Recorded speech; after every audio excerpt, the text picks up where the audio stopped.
Hi friends, welcome to Tollywood stuff. తొలితరం నటిగా విశేషమైన ప్రతిభ కనబరిచిన కన్నాంబ గారు సావిత్రి గారి కంటే ముందే మహానటిగా కితాబులు అందుకున్నారు. మరి అంతటి మహానటి గురించి ఈనాడు ఎక్కడా ప్రస్తావించకపోవటం అంటే ఆవిడ లెగసీని ఏమాత్రం కంటిన్యూ చేస్తూ ఆవిడ వారసుల్లో ఎవరూ లేకపోవటమే. అయినా ఈవిడ నటించిన సినిమాలు, ఆవిడ మోసిన పాత్రలే ఈవిడ గొప్పతనాన్ని ఎప్పటికప్పుడు చాటి చెబుతూ ఉంటాయి. 16 ఏళ్లకి రాణి చంద్రమతీదేవిగా కెరియర్ మొదలుపెట్టిన కన్నాంబ గారు అదే చంద్రమతిగా 18 ఏళ్లకే మరో కెరియర్ మొదలుపెట్టారు. మొదటిది నాటకాల్లో అయితే రెండవది సినిమాల్లో. అలా రెండు చోట్ల ఈవిడకు నటిగా ప్రాణం పోసి జీవం ఉన్న ప్రతి జీవి పులకరించేలా ఈమె నటనకు దాసోహం అయ్యేలా చేసింది ఆ చంద్రమతి పాత్ర. అలా ఆ చంద్రమతికి రియల్ జీవితంలో విషాదం నింపింది శ్మశాన వాటికి అయితే, ఈ చంద్రమతికి కూడా ఆ శ్మశాన వాటికే ఒక భయంకర చేదు జ్ఞాపకాన్ని మిగిల్చింది. మరి ఆ విషయాన్ని గురించి చెప్పుకునే క్రమంలో కన్నాంబ గారి గత వైభవం, ఆ వైభవం మాట ఉన్న కృషి, ఆ కృషి మాటను ఉన్న మహానుభావుల తోడ్పాటు, ఆ తోడ్పాటుతో ఈమె చేరిన శిఖరాలు, ఆ శిఖరంపై ఈమె తనలా రావాలి అనుకున్న వారందరికీ అందించిన చేయూతను ప్రథమంగా చెప్పుకుందాం. 1911లో కడపలో లోకాంబ వెంకట నరసయ్య దంపతులకు ఒక్క ఆడబిడ్డగా జన్మించారు పసుపులేటి కన్నాంబ గారు. ఈవిడ చిన్నతనం నుండి సంగీతం పట్ల ఆకర్షితురాలు రావడంతో ఈమె తాతగారు ఈమెకు ప్రోత్సహించి కర్ణాటక సంగీతాన్ని నేర్పించారు. పై పలు గ్రామ్ఫోన్ పద్యాలను అవపోసన చేసి తనదైన బాణీలో పాటలు పాడటం చేశారు ఈవిడ. అలా సంగీతంపై పట్టు సాధించి సింగర్గా మారుతుందనుకుంటే అనుకోకుండా ఈవిడ అడుగులు నాటకాల వైపు పడ్డాయి. మరి చంద్రమతీదేవి ఆత్మే ఈమెను రమ్మని ఆహ్వానించినట్లుంది. తన పాత్రను చేయాల్సిందిగా ఒక సందర్భంలో డిమాండ్ రావడంతో అక్కడికక్కడే ఆ 16 ఏళ్ల వయసులోనే కంచు కంఠంతో రంగస్థలం స్టేజిపైకి ఎక్కి హరిశ్చంద్ర నాటకంలో చంద్రమతి పాత్రను చేపట్టి పద్యాలతో ప్రేక్షకులని మైమరపింపజేశారు. అలా మొదలైన ఈవిడ ప్రయాణం అలుపెరగక 7-8 సంవత్సరాల పాటు సాగింది. గొక్క తీసుకోకుండా రాగాలంకరణ చేయటంలో కన్నాంబ సాటి. ఈవిడ గొంతు నుండి వచ్చే రాగం ఆకాశాన్ని దాటి మేఘాల్ని చేరి, మేఘాల్ని దాటి అక్కడ మదనం జరిపి చినుకులా మళ్ళీ నేలపై జారినంత ఆహ్లాదకరంగా మారేది. అలా నాటకరంగంతో ఈవిడ ప్రయాణం మొదలైంది. అలా 1935లో హరిశ్చంద్ర అనే సినిమాని చేపట్టిన దర్శకులు పి పుల్లయ్య ఈవిడ ప్రతిభను తెలుసుకొని అందులోని చంద్రమతి పాత్రకు ఈవిడ అయితేనే ఎక్కువ శాతం న్యాయం చేయగోరుతుందని ఈమెని అడిగి ఒప్పించారు. ఆ తీరున ఈవిడ నాటకరంగం నుండి సినిమాల్లోకి అడుగుపెట్టారు. వరుసగా స్త్రీ ప్రాధాన్యత ఉన్న చిత్రాలకు చేజిక్కించుకొని అనతి కాలంలోనే తెలుగునాట మహానటిగా గుర్తింపు తెచ్చుకుంది. ఈవిడ నటించిన గృహలక్ష్మి చిత్రంలోనే చిత్తూరు నాగయ్య గారు ఇండస్ట్రీకి పరిచయం అవడం జరిగింది. అలా నాగయ్య గారికి తొలి చిత్రం కన్నాంబ గారితో కాగా, కన్నాంబ గారి ఆఖరి చిత్రం నాగయ్య గారితో కావటం విశేషం, మిక్కిలి విషాదకరం. మరి ఆ ఘటనను తర్వాత చూద్దాం. నాగయ్య గారి పరిచయం తర్వాత అతను తమిళనాట కూడా బాగా రాణించడంతో కన్నాంబ గారిని కూడా తమిళం బాగా నేర్చుకోమని, అక్కడ కూడా మంచి పేరు తెచ్చుకునే వీలుందని సలహా ఇవ్వడంతో కన్నాంబ గారు తమిళ్ నేర్చుకొని కన్నగి చిత్రంలో నటించి తమిళనాట కూడా ఈ జన్మకు చాలు అనేంత కీర్తిని సంపాదించారు. అప్పటి నుండి తమిళులు ఈవిడని కన్నగి అని పిలవటం మొదలుపెట్టారు. అందులో వచ్చే రాజుగారి కోర్టు సీన్లో అయితే నభూతో నభవిష్యత్ అనేలా నటించారు. అలా ఈవిడ క్రేజ్ తెలుగు తమిళ్లో విపరీతంగా పెరగటం మొదలైంది. హేమాహేమిలైన నటీనటులు 2 పూటలా బిజీగా ఉండగా ఈవిడ మాత్రం 3 పూటలా షూట్కి రెడీ అంటూ నన్ను నమ్ముకున్న దర్శక నిర్మాతలకు నేనున్నా, నన్ను నమ్మి మూవీ మొదలు పెడితే పాత్ర కోసం ప్రాణం పోయినా లెక్క చేయను అనేలా చేస్తాను అని నమ్మకం కలిగించి అంకిత భావంతో 3 దశాబ్దాల పాటు దక్షిణ చిత్రసీమలో నిత్య కళాతోరణంలా కలకలలాడుతూ కళామ్మ తల్లికి అంకితమైన the great one and only first లేడీగా అవతరించారు శ్రీమతి కన్నాంబ. 6 అడుగులు ఉంటుందేమో ఈమె ఎత్తు. షార్ప్ లుక్స్తో అవతలి వారిని తాట తీస్తా అనేంత సీరియస్గాను చూడగలరు. తల్లిలా కడుపు చల్లగా కూడా చేయగలరు. అందుకు ఉదాహరణగా 2 సంఘటనలు చెప్పుకుందాం. ముందుగా సీరియస్ విషయానికి వస్తే, తమిళ్ స్టార్ హీరో పియు చిన్నప్పతో ఓ రోజు షూటింగ్లో ఉండగా అతను తప్పతాగి వచ్చి సెట్లో అసభ్యంగా ప్రవర్తించడంతో ఒక్కసారిగా కళ్ళు ఎర్రగించి చూశారు కన్నాంబ. ఏంటండి ఈ పని? త్రాగి వచ్చి కళామ తల్లి పరువు తీస్తున్నారు.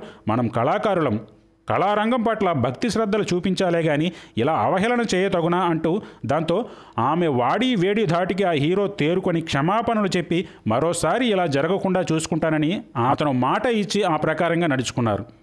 అలా తన ముందు ఎవరైనా కుప్పిగంతులు వేస్తే శివంగిలా మారుతారు ఈమె. ఇక కడుపు చాలన అంటే ఈవిడి చేసే అన్నదానాలు. నిత్యం తన ఇంటి వద్ద 100 మందికి సరిపడా భోజనాలు సమకూర్చేవారు. ఎవరన్నా ఈమెను చూడ్డానికి వస్తే అన్నం వడ్డించకుండా పంపించేవారు కాదు. అందులో మన కమెడియన్ పద్మనాభం గారు కూడా ఉన్నారు. వట్టి చేతులతో మద్రాసు వెళ్ళిపోయిన పద్మనాభం ఈవిడ ఇంటి ముందు తన గోడు వినిపించగా అతనికి కడుపు నిండా అన్నం పెట్టి తన సహదర్శకులకు పరిచయం చేసి వేషాలు ఇప్పించారు. ఇలా పరుల కష్టాలకి చలించిపోయే మానవతావాది మన కన్నాంబ గారు. హరిశ్చంద్ర, ద్రౌపది వస్త్రాపహరణం, గృహలక్ష్మి, చంద్రిక, మాయామత్స్యేంద్ర, తమిళ చిత్రం కన్నగి, ముగ్గురు మరాఠీలు, అలాగే పల్నాటి యుద్ధంలో నాగమ్మ పాత్ర పోషించి మంచి పేరు తెచ్చుకున్నారు. ఎస్వీఆర్కి భార్యగా ఎన్నో చిత్రాల్లో నటించి మెప్పించారు ఈవిడ. ముఖ్యంగా 1962లో వచ్చిన దక్షయజ్ఞం సినిమాలో చూడాలి.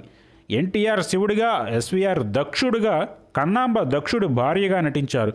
శివాగ్రహానికి గురై అసువులు బాసిన తన భర్త పట్ల ఈమె చూపించే పతిభక్తి ముల్లోకాలను స్తంభింపజేసి తన భర్తను బ్రతికించుకునేందుకు ఇల్లాలుగా ఈవిడ ఆ పాత్రలో లీనమై తారాస్థాయిలో నటించి మెప్పించిన విధానం ఎంతలా ఉంటుందంటే కళ్ళల్లో నిప్పులు రప్పిస్తూ వీరావేశాన్ని నింపుకొని డైలాగులు చెబుతూ ఉంటే ప్రేక్షకుల ఒళ్ళు గగులు పొడిచేది. ఇలా మచ్చుతునక్కు లాంటి ఈమె నటనకి నిదర్శనాలంటే ఎన్నో ఉన్నాయి. లవకుశ, రామదాసు, ఆత్మబలం, కీలుబొమ్మలు, రాజమకుటం ఇలా ఎన్నో సినిమాల్లో అద్భుతంగా నటించారు. బిడ్డ పట్ల ఓ తల్లిగా ఎలా కంట్రోల్లో పెడుతూ దిశానిర్దేశం చేసింది అన్న తీరు నిజంగా ఈమె చేసిన పాత్రలకు ఈమె తప్ప మరెవ్వరూ అంత గొప్ప న్యాయం చేయలేరేమో అనిపిస్తుంది. ముఖ్యంగా రౌద్రం, శివంగిలా ఈమె నటించిన తీరు చూస్తే తెలుగు తొలి లేడీ సూపర్ స్టార్ అంటే ఈవిడే అనొచ్చు. కరుకైన అత్తగా, కాఠిన్యమైన భార్యగా, గడుసైన ఇల్లాలుగా, అమృతహస్త అమ్మగా ఈవిడ ఏ పాత్ర చేసినా అందులో అలవోకగా ఒదిగిపోవటం నిజంగా వెన్నతో పెట్టిన విద్యలా మారిపోయింది. ఓ దశలో హీరోలకు సమంగా పారితోషికం, హీరోలకు మించిన ఆస్తిని కూడగట్టడం కూడా ఈమెకే చెల్లింది. అలా వచ్చిన డబ్బుతో ఈవిడ ఎక్కువగా పట్టుచీరలు, బంగారు ఆభరణాలు కొనటం చేసేవారు. ఆ రోజు షూటింగ్లో పేద మధ్యతరగతి స్త్రీ పాత్రను కానీ ధరించిందంటే ఆ రాత్రి ఇంటికి వెళ్ళాక ఒంటి నిండా బంగారాభరణాలు, పట్టుచీర కట్టుకొని పడుకోవాల్సిందే. అంటే ఈమె మనసుకి ఈవిడ ఎప్పుడూ మహారాణిలా ఉండాలనే కోరిక. చిత్రంగా ఈవిడ సినిమాల్లో రాణిగానే, మహారాణిగానే, రాజమాతగానే ఎక్కువ పాత్రలు పోషించారు. ఇలా సినిమాల్లోనూ బయట మహారాణిలా బ్రతికారు కన్నాంబ. ఈవిడ దానగుణం ఏ రీతిలో ఉండేదంటే రూపాయి ఇవ్వాల్సిన చోట 2 రూపాయలు ఇచ్చేసేవారు. ఈవిడ వద్ద సినీ కార్మికులకు నెలకు 2 సార్లు జీతాలు ఇచ్చి వారి బాగోగులు చూసుకునే మహాతల్లిలా నడుచుకునేవారు. కన్నాంబ గారి భర్త కడారు నాగభూషణం. ఈవిడ సినిమాలకు వచ్చే ముందు ఏడాదే అతనితో వివాహం జరిగింది. అంటే 1934లో. నాగభూషణం నాటకాలు రచించేవారు, ఈమె నటించేవారు. అలా మొదలైన వీరి పరిచయం ప్రేమగా మారి పెళ్లిగా దారితీసింది. వీరిద్దరూ కలిసి మొదట నాటక రంగం ఏర్పాటు చేయడం జరిగింది. అదే శ్రీ రాజరాజేశ్వరి నాట్య మండలి. ఆ మండలి ద్వారా ఈవిడ మూవీస్లోకి వచ్చి ఆ పైన అదే పేరున్న నిర్మాణ సంస్థని ఏర్పాటు చేశారు. ఆ సంస్థలో అనేక సినిమాలు నిర్మించారు కడారు నాగభూషణం. అలా వచ్చిన సినిమాల్లో ముఖ్యంగా శ్రీకృష్ణ తులాభారం, నాగపంచమి, తల్లి ప్రేమ ఇలా 30 చిత్రాలున్నాయి. అయితే అధిక శాతం సినిమాలు పరాజయం చూడడంతో ఈ దంపతులు చాలా నష్టపోవాల్సి వచ్చింది. ఎంతలా అంటే ఆఖరి రోజుల్లో ఈవిడ ఉండటానికి కూడా ఇల్లు లేని స్థితికి వచ్చేశారు. పోపుల డబ్బాలో బంగారు కాసులు దాచే స్థాయి నుండి అన్నీ పోగొట్టుకుని సాధారణ జీవితంలోకి వచ్చేయాల్సిన దుస్థితి ఈమెకి రావటం వెనుక భర్త నాగభూషణం తప్పిదమే ఎక్కువగా ఉందని చెప్పొచ్చు. ఈవిడ సంపాదించిందంతా నిర్మాణాల పేరిట సినిమాలు తీసి పోగొట్టారు. అయితే ఆస్తులన్నీ పోయినా ఈవిడ వద్ద ఉన్న 7 వారాల నగల్ని మాత్రం ఈమె చాలా కాలం కాపాడుకుంటూ వచ్చారు. అయితే అవి కూడా కరిగిపోతూ రావడంతో ఈవిడ మానసికంగా కృంగిపోయారు. నిజంగా కన్నాంబ గారు వయస్సు అయిపోయి చనిపోలేదు, బంగారాలు అయిపోయి, వజ్రాభరణాలు అయిపోయి చనిపోయారనిపిస్తుంది. చివరిగా నాగయ్య ప్రధాన పాత్రలో రామదాసు చిత్రంలో అతనికి భార్యగా నటిస్తుండగా ఒక్కరోజు మాత్రమే షూటింగ్ బ్యాలెన్స్ ఉందనగా ఈవిడ తుది శ్వాస విడిచారు. ఆ రోజు ఉదయం లేవంగానే గుండెల్లో తీవ్రమైన ఒత్తిడి మొదలై ఏదో జరగబోతుందన్న సందేహం ఈవిడలో మొదలైంది. దాంతో భర్తని పిలిపించి తనకు గాని ఏమైనా అయితే దయచేసి తన శవానికి పట్టుచీర, 4 ఆభరణాలు పెట్టి సాగనంపండి అంటూ నీటి చుక్క నేల రాలనివ్వకుండా నిబ్బరాన్ని కూడదీసుకుని చెప్పారు. మరణం మంచున ఉన్న ఈవిడ ఎంత దీశాలిగా ప్రవర్తించారో అర్థం చేసుకోండి. నిజంగా ఈవిడని చూసి సగటు మనిషి ఎంతో నేర్చుకోవచ్చు. ఏదీ మనకి శాశ్వతం కాదు. ఉన్నదాంతో సంతోషంగా బ్రతకలేనప్పుడు లేనిదాని కోసం వెంపర్లాడాల్సిన పని లేదు. కానీ లేనివాడిగా చనిపోవటం అంటే అది మనకు మనం చేసుకునే స్వయంకృతాపరాధమే. అలా కాకూడదు. అందుకే జీవితం ఇంతే, నా బ్రతుకు ఇంతే అన్న చింతనను ఈవిడ అంత త్వరగా యాక్సెప్ట్ చేసేవారు కాదు. మరి ఎంతైనా మహారాణుల పాత్రధారి కదా, ఈవిడ మనసు అలాగే మారి ఉంటుంది. అలా ఎప్పటిలా నిండుగా తయారై భర్త ఒడిలో సుమంగళిగా కండుమూశారు కన్నాంబ. ఈ దంపతులకు పెళ్ళై బిడ్డలు లేకున్నా ఓ పాపని బాబుని దత్తత తీసుకొని ఉన్నారు. కొడుకు ప్రముఖ తబలా వాయిద్యకారుడుగా గుర్తింపు తెచ్చుకోగా కూతురు పేరు రాజేశ్వరి. మరి కన్నాంబ గారికి ఎంతో ఇష్టమైన దైవం రాజేశ్వరి గారి పేరుని కూతురికి పెట్టుకున్నారు. కన్నాంబ గారిలో ఉన్న మరో గొప్ప గుణం, తను ఏ రోజు షూటింగ్కి వెళ్తున్నా ముందుగా ఆ రాజరాజేశ్వరి దేవికి పూజ చేసి కానీ వెళ్ళేవారు కాదు. వెళ్ళే పని విజయవంతం అవ్వాలని, ఆ ప్రొడ్యూసర్కి మంచి చేకూరాలని కోరుకునేవారు. అలా ఈవిడ చూడటానికి శివంగిలా ఉన్న మనసుకు తల్లే. తన వద్ద పనిచేసేవారు సుఖంగా ఉండాలి, తనకు పని ఇచ్చిన వారు సుఖంగా ఉండాలి, తనతో నటించిన వారు సుఖంగా ఉండాలి, ఒక్క మాటలో చెప్పాలంటే తన చుట్టూ ఉన్న వారంతా సుఖంగా ఉండాలి.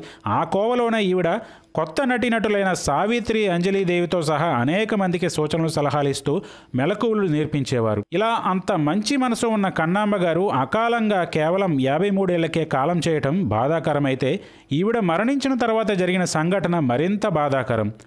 చివరి కోరిక మేరకు ఈవిడకి చనిపోయాక పట్టుచీర, నగలు, ఆభరణాలు అలంకరించి శవాన్ని పూడ్చిపెట్టారు.